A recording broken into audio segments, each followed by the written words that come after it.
आज के इस वीडियो के अंदर हम कक्षा 12 इतिहास विषय का जो दूसरा पार्ट है इब्न बतूता का रिहला उसको देखेंगे। ये अध्याय संख्या 5 से संबंधित इसका पहला पार्ट हमने अपलोड कर दिया था, उसे नहीं देखा तो प्लेलिस्ट में जाकर देख लीजिए, जिसका लिंक आई बटन में दिया है। जिस पार्ट के अंदर हमने अल बिरूनी के बारे में पढ़ा था, इसके बारे में जो यात्री था अल बिरूनी, उस अल बिरूनी के बारे में पढ़ा था, जिसका पूरा नाम भी बताया था। और अल बिरूनी द्वारा जो लिखित पुस्तक थी किताबुल हिंद, या जिसे हम तहकीक हिंद, या जिसका पूरा नाम है तहकीक माली ल हिंद मिन मकाला मकुला फिल अकल अल मर्दुला, उस पुस्तक का ये पूरा नाम। तो कई बार इस पुस्तक का भी कट पेस्ट आ जाता, और उसके ऊपर जो एडवर्ड सचाऊ है उन्होंने कुछ पुस्तकें लिखी थी जिसके बारे में भी हमने देखा था। जैसे उनकी एक पुस्तक है जिसका शॉर्ट नाम है अल बेरूनीज इंडिया, जबकि पूरा नाम है Al Beruni's India an account of the religion philosophy literature geography astronomy laws and astrology of India about 1030 ईस्वी, और जिसका हिंदी में सबसे पहले अनुवाद किया था रजनीकांत शर्मा ने।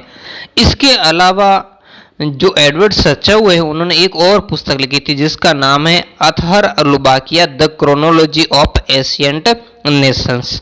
तो इन पुस्तकों के बारे में हमने देखा था। इसके अलावा अल बिरूनी ने एक और पुस्तक लिखी थी जिसका नाम है किताब उल सेदाना फिल तिब, यानी जो दवाइयों के ऊपर उसने किताब लिखी थी। तो ये सारी चीजें हमने उस पार्ट में देखा था। इस पार्ट के अंदर हम इब्न बतूता के बारे में जानने का प्रयास करेंगे। तो इब्न बतूता कहाँ का था? इब्न बतूता आपके मोरक्को का था, जो दक्षिण अफ्रीका अपने उत्तरी अफ्रीका के अंदर, या हम कह सकते हैं उत्तरी जो पश्चिमी अफ्रीका है वहां पर मोरक्को, जो मैंने पहले पार्ट में आप देख लीजिए, वहां पर मैंने मैप के अंदर इसको दिखाने का प्रयास किया है। तो वहां पर इस यात्री का जन्म, वहां पर एक जो जगह होती है तेंजियर नामक जगह पर इसका क्या होता है, जन्म होता है। और इसका अगर हम समय पीरियड देखें, इसका जीवन काल देखें, तो इब्न बतूता का जो जीवन काल है वो है, यहाँ पर मैं लिख देता हूं, इसका जो जीवन काल है वो 1304 ईस्वी से लगाकर 1377 ईस्वी तक इसका जो जीवन काल रहा है। अब ये था कौन इब्न बतूता? ये इस्लामी कानून यानी शरिया का विशेषज्ञ था। जो शरिया कानून आप देखते हो ना वर्तमान समय के अंदर, तालिबान जो अफगानिस्तान के अंदर तालिबान राज आने के कारण, तो जो कुरान शरीफ है उसका जो बहुत ही हम कह सकते हैं जो सख्त नियम है वो शरिया के नाम से जाना जाता है, या जो कह सकते हैं रूढ़िवादी जो नियम है तो वो उसका ये विशेषज्ञ था। और इसने क्या किया था, इसको बहुत सारी चीजें इधर उधर की चीजें जानने का घूमने का शौक ज्यादा था। तो इसी कारण इसने 1325 ईस्वी के अंदर अपना घर छोड़ दिया था। किसने? इब्न बतूता ने अपना घर छोड़ दिया था। जबकि हम यहाँ पर इसी पार्ट के अंदर देखेंगे कि ये जो घोंसले से निकलता पक्षी है इसके घर छोड़ने की घटना है, जबकि इसमें यहाँ पर 22 वर्ष लिखा है। बाकी अधिकतर विद्वान इसके कहते हैं कि 21 वर्ष की आयु में इसने क्या कर दिया था, घर छोड़ दिया था। और ये भारत आता है, भारत यात्रा पर आता। उस समय भारत का शासक कौन होता है? मोहम्मद बिन तुगलक, तुगलक वंश का सल्तनत काल का समय होता है। और भारत में ये 8 वर्षों तक रहा था। 8 वर्षों तक दिल्ली के अंदर काजी पद रहा था, क्योंकि बड़ा ही महत्वपूर्ण ज्ञाता था ये शरिया कानून का। तो दिल्ली में काजी नियुक्त किया बाद में। हालांकि ये सारी चीजें हम पढ़ेंगे कि इसका दिल्ली के सुल्तान जो मोहम्मद बिन तुगलक के साथ विवाद हो गया, उसने कैद कर लिया। हालांकि फिर गिले शिकवे दूर हो गए, फिर इसको वापस छोड़ दिया और फिर इसको चीन दूत बनाकर भी भेजा गया। इसने अपनी पुस्तक लिखी थी जिसका नाम है रिहला। इसी रिहला पुस्तक को जो इसने 1355 ईस्वी के अंदर क्या की थी, पूरी की थी, जिसको हम पूरा नाम बुक ऑफ ट्रेवल्स के नाम से भी इसे जान सकते हैं। तो अब देखते हैं इसको थोड़ा सा डिटेल से। थोड़ा मैं एक एक यात्री को ही आपको पढ़ाऊंगा ताकि अच्छी तरीके से आपको समझ में आ जाए। तो इसको आरंभिक विश्व यात्री, जो इसका टॉपिक समझने से पहले ये जो स्रोत दिया उसको हम समझ लेते हैं, जिसमें घोंसले से निकलता पक्षी। यह रिहला से लिया गया एक उद्धरण है जो इब्न बतूता की पुस्तक है। उसका जन्म स्थान तेंजियर से मेरा प्रस्थान गुरुवार को। ये कहता कि गुरुवार को मैं अपने जन्म स्थान तेंजियर से निकला। मैं अकेला ही निकल पड़ा क्योंकि उसके साथ कोई चलने वाला नहीं था, लेकिन इसकी उत्कृष्ट इच्छा थी कि मैं जाऊं, अलग अलग क्षेत्रों की यात्राएं करूं, वहां के बारे में जानूं, लिखूं, समझूं। तो इसलिए वो अकेला ही निकल पड़ा, बिना किसी साथी यात्री या कारवा के जिसकी टोली में मैं शामिल हो सकूं। क्योंकि उस समय बहुत डर था कि जब कारवा यानी समूह के अंदर चला कर, कारवा क्या होता था, समूह होता था, क्योंकि बीच के अंदर रास्तों में लुटेरों का भय ज्यादा था, जंगली जानवरों का भय ज्यादा होता था। क्योंकि जो रास्ता था अधिकतर भाग वो ऐसा भाग होता था निर्जन क्षेत्रों से गुजरता था। लेकिन अपने एक अधिप्रायी आवेश, और इस क्या लिखा इसने, एक अधिक प्रभावी, मतलब आवेश आया उसके अंदर, मन के अंदर ये हुआ कि यार मुझे जाना चाहिए, कोई नहीं चल रहा तो क्या होगा, मैं तो जाऊंगा। तो इस तरीके की अंदर से उसको प्रेरणा मिली और इन प्रसिद्ध पुण्य स्थानों को देखने की इच्छा जो लंबे समय से मेरे अंतकरण के अंदर, यानी उसके हृदय के अंदर थी कि मैं जाऊं विश्व के नए नए क्षेत्रों और पुण्य स्थान, किसके, भारत की यहाँ पर बात हो रही है, से प्रभावित होकर वो अकेला ही चल पड़ा। इसलिए मैंने अपने प्रियजनों को छोड़ जाने का दृढ़ निश्चय किया। प्रियजन यानी जो इसके अपने जो रिलेटिव थे उनको इन्हें छोड़कर जाने का निश्चय किया, और अपने घर को ऐसे ही छोड़ दिया। इसने कहा था जैसे पक्षी घोंसलों को छोड़ देते हैं। पक्षियों को आपने देखा ना, क्यों इसने पक्षियों का घोंसलों को उदाहरण दिया कि जैसे पक्षी आप देखते हो पेड़ पर अपना घोंसला बनाता है, वह अंडे देता है, और जब बच्चे उत्पन्न होकर के बच्चे उड़ने लायक हो जाते हैं तब उस घोंसले से उसका कोई लगाव नहीं रहता, वो उसको छोड़ करके स्वतंत्र रूप से बाकी जो पेड़ पौधों पर जंगलों में जाकर अपना विचरण करना प्रारंभ कर देते हैं। उसका जिस घोंसले में वो रहे पले पड़े उससे उनका कोई संबंध नहीं होता। तो वैसे ही ये कहना चाहता है इब्न बतूता कि अब मेरा अपने प्रियजनों से कोई संबंध नहीं था, मैंने उन पंक्षियों की भांति अपने परिवारजनों को, अपने प्रियजनों को मैंने छोड़ दिया था। और उस समय मेरी उम्र 22 वर्ष थी। ये खुद रीला के अंदर लिखता है कि 22 वर्ष थी। बाकी अधिकतर जो इतिहासकार कहते हैं कि जिस समय इसने घर छोड़ा था उस समय इसकी उम्र 21 वर्ष थी।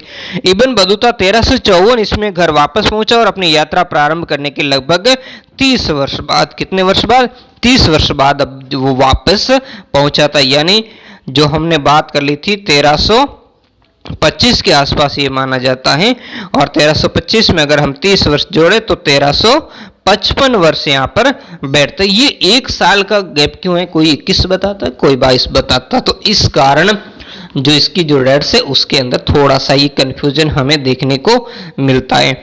और यहाँ पर इसकी यात्रा वृतांत के अंदर किस तरीके से डाकू लोग हमला करेंगे उसको यहाँ पर दिखाने का प्रयास किया गया।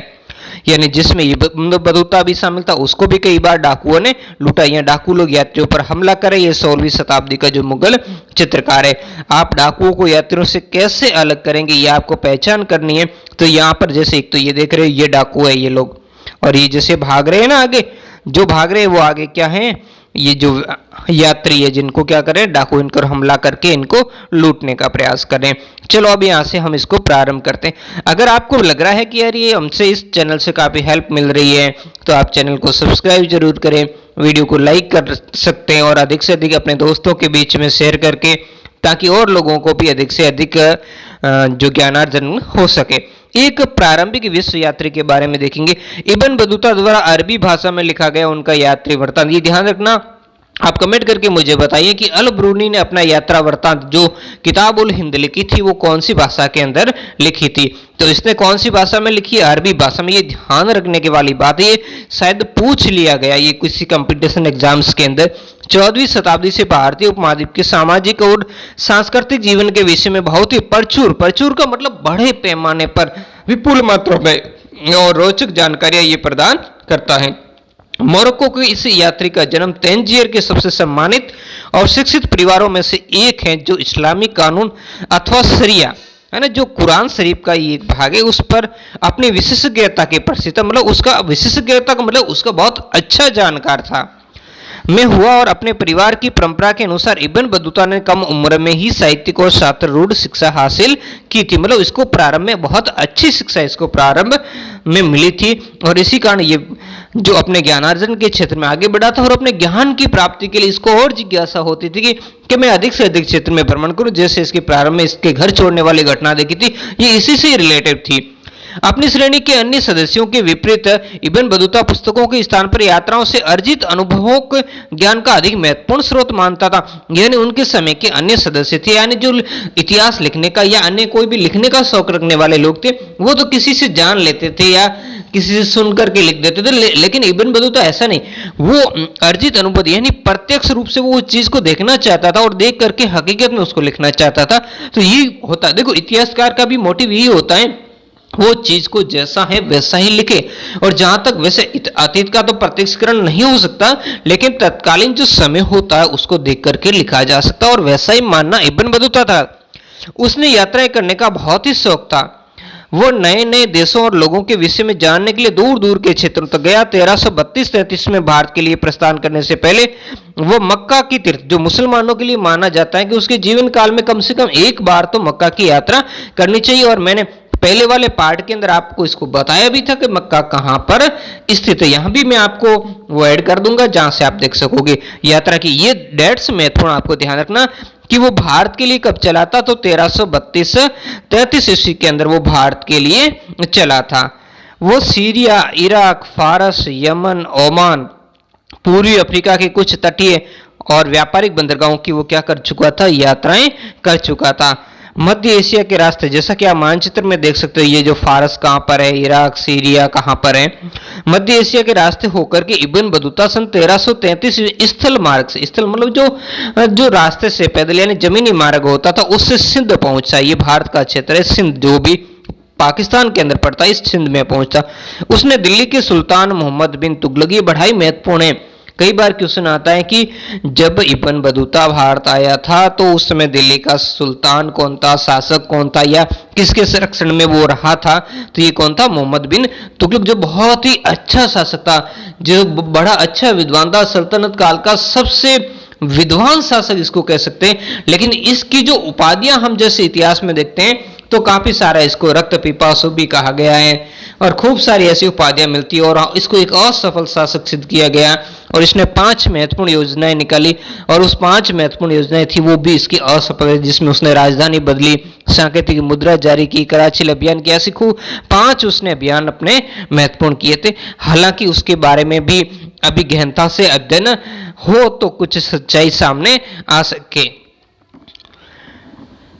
और कला और साहित्य के एक दयाशील संरक्षक कौन था, ये दयाशील संरक्षक के रूप में उसकी ख्याति ने से आकर्षित हो बबूता कौन था, ये इस मोहम्मद बिन तुगलक की बात हो रही है। वो अच्छे अच्छे विद्वान लोग होते थे, उन्हें अपने दरबार में आमंत्रित करता था, उनको संरक्षण देता था। तो इसी कारण जो इब्न बतूता है वो दिल्ली गया और किसके दरबार में गया, मोहम्मद बिन तुगलक के। बतूता ने मुल्तान और उच्च के रास्ते होकर दिल्ली की ओर प्रस्थान की। ये वर्तमान में दोनों ही पाकिस्तान के अंदर है। जो मुल्तान जिसको हम स्वर्ण नगर के नाम से भी जानते हैं, प्राचीन समय के अंदर जब मोहम्मद बिन कासिम आता और इस क्षेत्र पर अधिकार करता है, उसमें इस यहाँ से बड़ी मात्रा में सोना मिलता है, वो उसको स्वर्ण नगर नाम रख देता है। सुल्तान उसकी विद्वता थे, यानी वो बड़ा विद्वान था, तो उससे प्रभावित हुआ और उसे दिल्ली का काजी यानी न्यायाधीश नियुक्त कर दिया। वो इस पद पर कई वर्षों तक रहा, कई वर्षों तक मतलब 8 वर्षों तक रहा। कितने वर्षों तक रहा वो दिल्ली का काजी, 8 वर्षों तक रहा था। और फिर उससे विश्वास खो लिया, यानी किसका विश्वास, मोहम्मद बिन तुगलक का। यानी दोनों के बीच में कोई अविश्वास हो गया और उसे कारागृह में कैद कर लिया, यानी जेल में डाल दिया गया। बाद में सुल्तान और उसके बीच की जो गलत फहमी थी, यानी जो अविश्वास था, वो दूर हो गया और सुल्तान को लगा कि यार ये बंदा सही था और मैंने गलत तरीके से इसको कैद किया, तो उसने उसको कैद से छोड़ दिया और वापस राजकीय सेवा में इसको स्थापित कर दिया, पुनर्स्थापित करना यानी वापस राजकीय सेवा में नियुक्त कर दिया। और बाद में 1342 में मंगोल शासक के पास सुल्तान के दूत के रूप में इसे चीन जाने का भी आदेश दिया गया था। हालांकि काफी बाद के अंदर समय में ये चीन जा पाया था, एक बार वापस भी आ लिया था। अपनी नियुक्ति के साथ इब्न बतूता मध्य भारत के रास्ते मालाबार तट की ओर बढ़ा, जैसा कि आप मानचित्र के अंदर देख सकते हो, मालाबार तट की ओर बढ़ा। मालाबार से वो मालदीव गया, जहां से वो 18 महीनों तक काजी के पद रहा। यानी ये ध्यान रखना है कि वो काजी के पद पर कहां कहां रहा। एक तो दिल्ली के अंदर वो 8 साल तक काजी के पद पर रहा, और दूसरा मालदीव, जिसे वर्तमान में हमें मालदीप के नाम से जानते हैं, ये जो हिंद महासागर के अंदर स्थित है द्वीप, वहां के नाम से। और अनंत उसने श्रीलंका जाने का निश्चय किया, फिर वहां से श्रीलंका गया, क्योंकि ये कुछ प्रयासों में इसका जहाज खराब हो गया था, इसमें इसी कारण वो चीन नहीं जा पाया था, तो वहां मालदीव रहा था। मालदीव से वापस श्रीलंका आया और बाद में एक बार फिर वो मालाबार तट और मालदीव गया और चीन जाने के अपने कार्य को दोबारा उसने शुरू करने से पहले वो बंगाल और असम भी गया, यानी इन बड़े क्षेत्रों की इसने यात्रा की। और वो जहाज से फिर सुमात्रा गया, जो वर्तमान इंडोनेशिया के अंदर जावा सुमात्रा, और सुमात्रा से एक अन्य जहाज से वो चीनी बंदरगाह नगर कौन सा था, अब यहां देखेंगे। जो चीनी बंदरगाह नगर है, बहुत अच्छा सा यह नगर का नाम आपको देखने को मिलेगा, जैतून, जो आज क्वांजू के नाम से जाना जाता है। और उसने व्यापक रूप से चीन की यात्रा की और वो बीजिंग तक गया, जो वर्तमान में चीन की राजधानी भी है, लेकिन वहां लंबे समय तक नहीं ठहरा और वहां से वापस लौट गया। 1347 में उसने वापस अपने घर जाने का निश्चय किया था, कहां, जहां मोरक्को, जहां तंजीर से वो आया था। चीन के विषय में उसके वृत्तांत की तुलना मार्को पोलो। अब देखो ये मार्को पोलो कौन था, इसके बारे में भी हम थोड़ी बात करेंगे क्योंकि यहाँ इतना विचार विमर्श नहीं हुआ। तो जो मार्को पोलो था ये वेनिस का यात्री था। जो वेनिस कौन सा, जो इटली था, जो पहले वाले पार्ट के अंदर मैंने आपको बताया है, तो वहां आप मानचित्र के अंदर देख सकते हो। तो ये इटली का यात्री था, ठीक है, जो कि 13वीं शताब्दी के अंत में वेनिस से चलकर चीन और भारत की इसने यात्रा की और उसने अपना जो वृत्तांत लिखा, उस वृत्तांत की तुलना जो इब्न बतूता द्वारा लिखी गई वृत्तांत रहला से की जाती है। अब देखो जो मार्को पोलो था वो अपने पिता निकोलस पोलो और अपने चाचा मोंतेओ के साथ में भारत आया था। और कहां पर इस समय, और ये कुछ समय तक मार्को पोलो जो शासक था अपने मंगोल शासक कुबलई खां के दरबार में भी ये मार्को पोलो रहा था। और सबसे महत्वपूर्ण बात यह है कि इस मार्को पोलो को हम क्या करते हैं, मध्यकालीन यात्रियों का राजकुमार कहते हैं। यहां मैं लिख देता हूं, कैसा राजकुमार कहते हैं, मध्यकालीन यात्रियों का राजकुमार कहते हैं, ठीक है, ये ध्यान रखना, यात्रियों का राजकुमार कैसा, मध्यकालीन। तो आप मुझे कमेंट करके बताइए कि यात्रियों का राजकुमार किससे कहा जाता है। आप बहुत अच्छी तरीके से जानते होंगे कि यात्रियों का राजकुमार किससे कहा जाता है। आपको अगर इतिहास आपने अच्छी तरीके से पढ़ी है, मेरे सारे वीडियोस आपने अच्छी तरीके से देखे, तो इस प्रश्न के उत्तर में आपको कोई दिक्कत नहीं होगी। और ये सारे वीडियो कक्षा 12 के विद्यार्थियों के साथ साथ में जो कंपटीशन एग्जाम की तैयारी कर रहे हैं उनके लिए भी बहुत बड़े ही महत्वपूर्ण साबित होने वाले हैं, ठीक है। अब यहां से आगे देखें, इब्न बतूता ने नवीन संस्कृतियों, जैसे भारत के क्षेत्र में आया तो नवीन संस्कृति उसने देखी, क्योंकि वो इस्लामी परिवेश में बड़ा हुआ था। लोगों, आस्थाओं, मान्यताओं आदि के विषय में अपने अभिमत यानी इसका अपना नजरिया क्या था को सावधानी और कुशलतापूर्ण तरीके से दर्ज किया। हमें यह ध्यान रखना होगा कि वो विश्व यात्री 14वीं शताब्दी में यात्राएं कर रहा था। कौन सी शताब्दी? इन सारे जितने भी यात्री भारत के अंदर आए, उन यात्रियों के बारे में हम अलग से इस पार्ट के अंत के अंदर जो एक चार्ट आएगा, उस चार्ट के अंदर हम देखने का प्रयास करेंगे। अब यहां पर कुछ चीजें मैं और ऐड जैसे कर लेता हूं, किसके बारे में, मार्को पोलो के बारे में। यहां से थोड़ा सा हम देख लेते हैं। जब आज की तुलना में यात्रा कठिन और जोखिम भरा काम था। अब कठिन और जोखिम भरा काम क्यों था, ये हम इसलिए होते हैं कि जो पहले हमने फोटो देखा था, यात्रियों को लूट लेते थे, जो डाकू लोग हमला करते थे, हिंसक जानवरों का खतरा होता था। तो इसी कारण इब्न बतूता के अनुसार उसे मुल्तान से दिल्ली जाने में 40 दिन लगा, यानी समय भी ज्यादा, और सिंध से दिल्ली की यात्रा में लगभग 50 दिन का समय लगा। और दौलताबाद से जो मोहम्मद बिन तुगलक ने अपनी राजधानी दिल्ली से कहां पर स्थानांतरित कर दी, दक्षिण भारत के अंदर दौलताबाद कर दी थी, वहां की दूरी 40, और जबकि ग्वालियर जो मध्य प्रदेश में, वहां से दिल्ली की दूरी 10 दिन में तय की जा सकती थी, ठीक है। तो ये तो हमने इसके बारे में देखा था। और अब मैं कुछ थोड़ा सा मार्को पोलो के बारे में कुछ और जानकारी आपको देने का प्रयास करूंगा, ठीक है, क्योंकि मार्को पोलो बड़ा महत्वपूर्ण है। एक तो इसकी हम पुस्तक देखते हैं। इसने एक पुस्तक लिखी थी जिसका नाम क्या था, सर मार्को पोलो। क्या नाम, पूरा मैं नाम लिख देता हूं, चलो, है द बुक ऑफ, पूरा नाम है इसका the book of sir Marco Polo. Sir Marco Polo, ये इसकी पुस्तक है, इसका यात्रा वृत्तांत है, बड़ा ही महत्वपूर्ण है। और इसने क्या किया था, भारत का जो आर्थिक, इस जो the book of sir Marco Polo है, इस पुस्तक के अंदर जो भारत का आर्थिक इतिहास है, इस आर्थिक इतिहास की बड़ी महत्वपूर्ण जानकारी हमें इसमें देखने को मिलती है। क्योंकि कोई भी यात्री आता है उसका कुछ न कुछ मोटिव होता है। तो ये जैसे अरबी यात्री आए, वैसे जो यूरोप के देशों के यात्री आए, उनका उद्देश्य वो भारत की समृद्धि से प्रभावित होकर के आए थे, क्योंकि उस समय भारत सोने की चिड़िया के नाम से प्रसिद्ध था, आर्थिक संबंधता बड़ी ज्यादा थी। तो इनका मुख्य मोटिव था भारत के आर्थिक परिदृश्य के बारे में। इसके अलावा the book of sir Marco Polo के अंदर एक जो काकतीय राजकुमारी थी, रुद्रदमा देवी, या मैं लिख देता हूं रुद्रदमा देवी, उसके बारे में भी हमें यहाँ पर इस पुस्तक के अंदर विवरण देखने को मिलता है। इसके अलावा इस जो सर मार्को पोलो थे, इन्होंने पांड्य राज्य की भी यात्रा की। ये ध्यान रखना, कौन से राज्य की, ये जो दक्षिण भारत का एक राज्य था पांड्य, इस पांड्य राज्य की भी इसने क्या की थी, यात्रा की थी। ये कुछ जानकारी इस मार्को पोलो के इस विवरण में देखती। अब यहाँ एक फोटो हमारे रह गया था, इसको देखते हैं ना। ये थोड़ा सा मैं छोटा कर लेता हूँ, इसको आपको आसानी से दिख जाएगा। तो ये फोटो है नाव में यात्री और बंगाल के एक मंदिर की जो मूर्ति कला जो कब है 17वीं से 18वीं सदी का ये मंदिर है। उस मंदिर के अंदर यहाँ पर ये जो नाव देखो बनाई गई और इसमें ये विभिन्न यात्री थे। तो इससे मतलब ये सिद्ध करने का प्रयास किया कि प्राचीन समय से ही भारत के अंदर जो नौ वहन कला थी बहुत अच्छी सुदृढ़ अवस्था के अंदर थी और भारतीय लोग समुद्रों की विशाल यात्राएं किया करते थे और सुदूर क्षेत्रों तक जाया करते थे। तो इसी को दर्शाने का यहाँ पर प्रयास किया गया। अब देखते हैं यहाँ पर एकांकी यात्री, एकांकी का मतलब अकेला यात्री होता है तब क्या स्थिति होती है उसके बारे में यहाँ पर हमें समझाने का प्रयास थोड़ा किया गया है, क्योंकि इब्न बतूता अकेला ही यात्री था। तो यहां हम देखेंगे तो लंबी यात्राओं में लुटेरे ही एकमात्र खतरा नहीं थे। जैसा हमने ऊपर देखा था कि केवल क्या लुटेरे ही लूटे थे, ऐसा नहीं, यात्री ग्रहातुर हो सकता था। कैसा हो सकता था?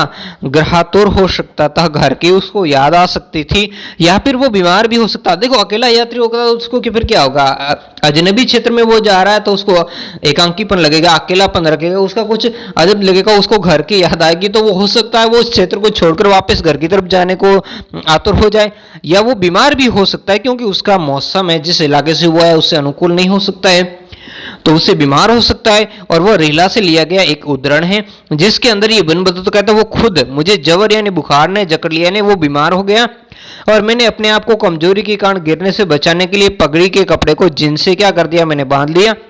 अनंत हम ट्यूनिस शहर पहुंचे। कौन से शहर पहुंचे? ट्यूनिस, जो उत्तरी जो अफ्रीका महाद्वीप है, जो मैंने पहले वाले पार्ट के अंदर आपको बताया था, उस शहर में पहुंचे और वहां के निवासी शेख और काजी उनके काजी के जो पुत्र थे स्वागत करने के लिए बाहर आए।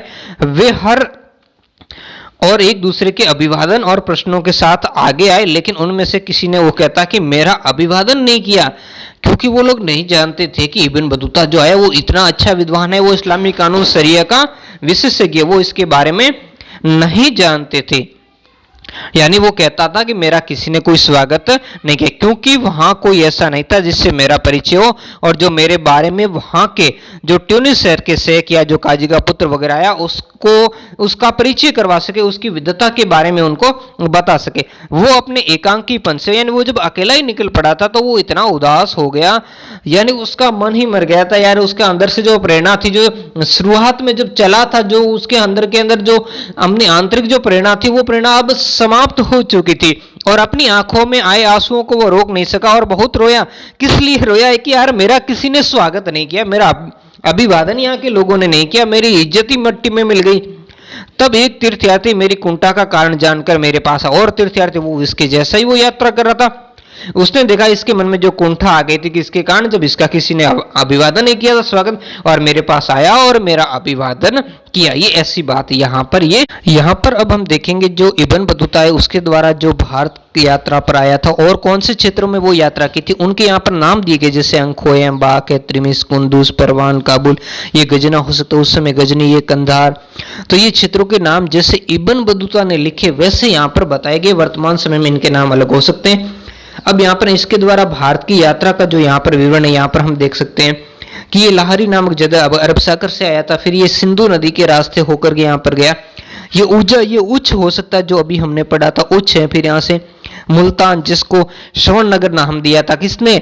आप कमेंट करके मुझे बताइए। फिर अजूदहान, फिर अबोहर, ये जो पंजाब वाला अबोहर है, फिर ये सरस्वती है या सरस्वती, ये हांसी जो हरियाणा वाला क्षेत्र है, फिर यहाँ से दिल्ली। हम देखेंगे कि आगे इसमें जब वो मुल्तान के रास्ते जब वो दिल्ली की तरफ जा रहा होता था तो इब्न बतूता के यहाँ पर क्या कर लिया जाता है, लूट लिया जाता है। ये जो सिंधु नदी, जैसे यहाँ सतलज वगैरह, इनकी जो सहायक नदियां हैं, तो यहाँ पर ये बताई गई है। फिर यहाँ से हम इसमें आगे देखने का प्रयास करेंगे कि इसका जो यात्रा रास्ता था वो कैसा था। अब यहाँ पर हम देखेंगे ये रास्ता जो सुरक्षित नहीं था, मतलब इस रास्ते पर काफी सारे खतरे थे। वो कैसे खतरे थे? वो असुरक्षित था। इब्न बतूता को कई बार डाकुओं के समूह का आक्रमण दिया, जिसका एक फोटो भी हमने प्रारंभ में देखा था। यहां तक कि वो अपने साथियों के साथ कारवा किसको कहते हैं? समूह कहते थे। लोग क्या करते थे, जंगली रास्ता होता, अधिकतर निर्जन क्षेत्र होता, जंगली जानवरों के कारण या फिर डाकू लोगों के हमलों के कारण, या फिर इतने लंबे रास्ते से चलता हुआ कोई व्यक्ति बीमार भी पड़ जाता था, या फिर किसी को अकेले रह करके वो डर भी जाता था, घर की याद आ जाती थी, तो ऐसे में वो लोग समूह में चलना पसंद करते थे। तो जब इब्न बतूता प्रारंभ में चला था तो वो कैसा था? अकेला था। लेकिन अब उसे भी ये पता चल गया कि समूह में चलना ही अच्छा, तो उसने भी समूह में चलना प्रारंभ किया। पर इससे वो राजमार्ग जो यात्रा के रास्ते थे उनसे लुटेरों को रोका नहीं जा सकता। आजकल जैसे हम कहते हैं ना एनएस नेशनल हाईवे, तो वैसे उस समय राजमार्ग हुआ करते थे नेशनल हाईवे के समान। तो वो मुल्तान से दिल्ली की यात्रा के दौरान उसके कारवां पर कई बार आक्रमण हुआ और उसमें कई साथी उसके यात्रियों को अपनी जान से हाथ डोला मरा, यानी वो मृत्यु को प्राप्त हो गए। और जो जीवित बचे थे उसमें इब्न बतूता, लेकिन वो पूरी तरीके से घायल हो चुके थे, यानी बुरी तरीके से घायल हो चुके थे। कौन? इब्न बतूता और उसके कुछ अन्य जो कारवां के साथी लोग। अब यहाँ पर हम देखेंगे जिज्ञासाओं का उपभोग कैसे करते हैं, उसके बारे में हम देखेंगे। जो जिज्ञासा क्या होती है, जानने की जो हमारी इच्छा है, उस जैसा कि हमने देखा कि इब्न बतूता एक हठीला यात्री था। कैसा था? उसने जो एक बार हट कर लिया वो पूरा था, और जब वो अपने देश से चला था तो कोई उसका साथी नहीं था, कोई कारवां नहीं था, वो अकेला ही चल पड़ा था। जिसने उत्तर पश्चिम अफ्रीका में अपने निवास स्थान से, जो हमने प्रारंभ में आपको मोरक्को में जो तंजीर बताया था, वापस जाने से पूर्व वो कई वर्षों तक उत्तरी अफ्रीका, पश्चिमी एशिया, मध्य एशिया के कुछ भागों में, और हो सकता है वो रूस भी गया हो, भारतीय उपमहाद्वीप तथा चीन की उसने यात्रा की। जब वो वापस आया तो स्थानीय शासक ने उसे निर्देश दिया कि उसकी कहानियों को क्या किया जाए, दर्ज किया जाए। जिस स्थानीय शासक ने उसको कहा था कि उसकी कहानियों को क्या किया, उसका अपने जो यात्रा वृत्तांत है उस यात्रा वृत्तांत को वो क्या करें, लिखे। तो इसी कारण इब्न बतूता ने अपना जो रहला नामक यात्रा वृत्तांत को लिपिबद्ध करने का काम किया था। रहला का मतलब क्या होता है? Book of travels. अब यहाँ पर हम आगे कुछ जानने का प्रयास करेंगे, जिसमें एक यहाँ पर स्रोत दिया है शिक्षा और मनोरंजन का। तो इस शिक्षा और मनोरंजन वाले को हम देखने का प्रयास करेंगे, इस स्रोत को समझेंगे। इब्न जुजई, जिसे इब्न बतूता के सुर्त लेखों, यानी इब्न बतूता बोलता था और इब्न जुजई इसको लिखने का कार्य किया करता था। जैसे कि वाल्मीकि जी थे, या उन्होंने रामायण लिखा, या फिर हमें महाभारत के बारे में पढ़ता जानने को मिलता है कि जो वेद व्यास जी थे वो क्या करते थे, उसको बोला करते थे, और गणेश जी उसको लिखा करते थे। जैसा भी हमें अनुश्रुतियों में मिलता है, तो वैसे यहाँ पर इब्न बतूता बोला करता था और इब्न जो जुजई वो उसको लिखने का कार्य किया करता था। उसने अपनी प्रस्तावना में लिखता है कि राजा के द्वारा एक साली ने निर्देश दिया गया कि वे इब्न बतूता अपनी यात्रा में देखे गए शहरों का, अपनी स्मृति में बैठ गई रोचक घटनाओं का एक वृत्तांत लिखवाए, यानी उसका एक विवरण लिखवाए, और साथ ही विभिन्न देशों के शासकों से जिनसे वो मिले, उनके महान साहित्यकारों के और अपने धर्मनिष्ठ संतों के विषय में बताए। जो भी धर्मनिष्ठ संतों के बारे में उन्होंने जाना, जिन साहित्यकारों से वो मिले, उनके बारे में बताए। तदन अनुसार उन्होंने उन सभी विषयों पर एक कथानक लिखवाया जिनसे मस्तिष्क को मनोरंजन, कान और आंख को प्रशंसा दी। मतलब उसका यात्रा वृत्तांत ऐसा था जिससे लोगों का टाइम पास हो सकता था, यानी मस्तिष्क को अच्छा मनोरंजन का साधन मिल गया, और कानों को सुनने का साधन मिल गया, और आंखों को कुछ अच्छा पढ़ने का साधन मिल गया। साथ ही उन्होंने कई प्रकार के असाधारण विवरण, जिसके प्रतिपादन से लाभप्रद उपदेश भी हमें देखने को मिलते, दिए, और असाधारण चीजों के बारे में बताया जिनके संदर्भ में उसकी अभिरुचि, यानी उसकी जो जिज्ञासा है वो जगी थी, जो उसके अपने क्षेत्र में नहीं थी, लेकिन भारतीय क्षेत्र में, चीन वाले क्षेत्र में जहां भी वो गया था, उसने वहां पर उसको देखा था। अब देखते हैं हम कुछ, ये थोड़ा सा पार्ट रह गया, इस वीडियो को हम थोड़ा यहीं रोकें। तो इब्न बतूता के पदचिन्ह, साइड में आप फोटो देख सकते हो। ये यात्री जब 18वीं सदी में यात्रा करते तो ऐसी तरीके के ये जो कारवे के अंदर या समूह के अंदर चला करते थे ये, और फिर यहाँ पर इनको आग के आसपास इकट्ठा दिखाया गया, क्योंकि सर्दी का मौसम था, इसलिए लोग आग के चारों तरफ बैठकर, इसके अलावा आग इसलिए जलाते ताकि जंगली जानवरों का भी उनके ऊपर हमला नहीं हो। तो इस तरीके से वो एक जगह कहीं पेड़ वगैरह के नीचे, या कहीं गुफा, या कहीं ऐसे जो पहाड़ी क्षेत्र वगैरह कहीं थे, वहां पर ये बैठा करते थे। ठीक है, अब देखो ये एक पार्ट हम देख लेते इब्न बतूता के पद चिन्ह। अब पद चिन्हों पर कौन चलाता उसके बारे में जानते। तो 1400 से 1800 ईस्वी के बीच में भारत आए थे। फारसी में भी कई यात्रा वृत्तांत लिखे गए, जैसे कि अभी हमने देखा था जो अल बिरूनी था या फिर इब्न बतूता था, उसने अपने यात्रा वृत्तांत अरबी भाषा में लिखे, लेकिन कुछ लोग थे जो फारसी भाषा में, जो ईरान वाला क्षेत्र उसमें लिखे। उसी समय भारत में मध्य एशिया, ईरान और ओटोमन साम्राज्य, जो वर्तमान में हम तुर्की कहते हैं, उस ओटोमन साम्राज्य की यात्रा करने वालों ने भी कभी कभी अपने अनुभव लिखे। इन लेखकों ने अल बिरूनी और इब्न बतूता के पद चिन्हों का अनुसरण किया, यानी जैसा उन्होंने काम किया था वैसे लिखने का। इनमें से कुछ ने अपने पूर्ववर्ती लेखकों को पढ़ा भी था, यानी उन्होंने पढ़ करके, जैसे इब्न बतूता को पढ़ा, या और भी जो भी यात्रियों ने यात्रा की, उनके जो पुस्तकें थी, उनके जो लेख थे, उनको पढ़ा और उनके आधार पर लिखा। इनमें से सबसे प्रसिद्ध लेखों में एक था अब्दुल रज्जाक समरकंदी। ये हमने प्रारंभ में पढ़ा था, जिसने 1440 के दशक में दक्षिण भारत की यात्रा की थी। यानी इसको जो खुरासान के शासक थे, जिसका नाम मैंने हालांकि पहले पार्ट के अंदर इसका वर्णन किया था, जो शाहरुख थे, उस शाहरुख ने किसके दरबार में, जो जमोरिन था, कालीकट का शासक जमोरिन के दरबार में भेजा था। हालांकि जब विजयनगर के शासक देवराय द्वितीय को, क्या नाम था, देवराय द्वितीय को, यह पता चला कि यार कोई विदेशी यात्री जमोरिन के दरबार के अंदर आया, तो उसने जमोरिन को कहलाया कि उस दूत को मेरे दरबार के अंदर भेज दे। तब वो जमोरिन ने क्या किया था, इसको तुरंत ही किसके दरबार में भेज दिया, विजयनगर का जो शासक था देवराय द्वितीय, उसके दरबार के अंदर इसको भेज दिया था। इनमें से सबसे प्रसिद्ध हमने एक तो देख दिया, अब्दुल रजाक समरकंद, ये समरकंद के रहने वाले थे, या ना, तो ये जो बाबर वगैरह था, ये समरकंद से काफी संबंधित था। आगे वाले प्रकरण में ऐसा कोई प्रकरण आया था, हम समझने का प्रयास करेंगे, ठीक है। इसके अलावा एक और यात्री आया था, महमूद वली बल्खी, ये बल्ख का था, बल्ख वाले क्षेत्र का था, जो हमने मानचित्र के अंदर देखा था। ये 1620 के दशक के अंदर व्यापक रूप से इसने क्या की थी, यात्राएं की थी। अब इसके बारे में भी थोड़ा सा हम यहाँ पर जानने का प्रयास करेंगे। इसका पूरा नाम था महमूद बिन आमिर अली, सॉरी आमिर वली, यहां पर मैं लिख देता हूं, महमूद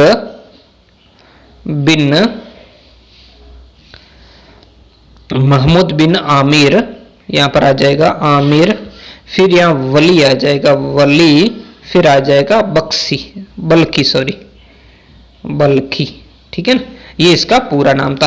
तो इसने भी क्या की थी, व्यापक रूप, कब की थी, 1620 ईस्वी में, यानी 17वीं शताब्दी के अंदर ये क्या आया था, भारत की यात्रा पर आया था।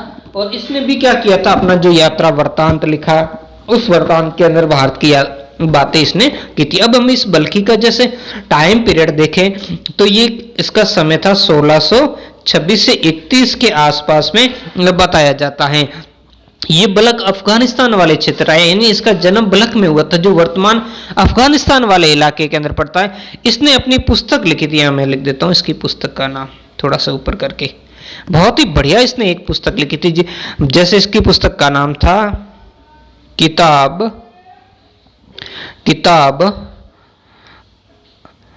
बहर अल असरार। अब यहां पर इतना नहीं, इसकी ये किताब का नाम है बहर अल असरार, फिर यहां पर मैं लिख देता हूं फी मारिफात इल अख्यार, ये इतना बड़ा नाम है इसकी पुस्तक का, बहर अल असरार फी मारिफात अल अख्यार, यानी इसको हम बहर अल असरार के नाम से ही छोटे रूप में इसको हम जानते हैं। तो इसने ये पुस्तक लिखने का काम किया था, ठीक है। आप आशा करता हूं कि आप इसको समझ गए होंगे। फिर हम यहां आगे देखते हैं कि शेख अली हाजिम, जो 1740 के दशक में इसने उत्तर भारत की यात्रा की थी, उसमें शामिल था। अगला जो कौन आया, शेख अली हाजिन।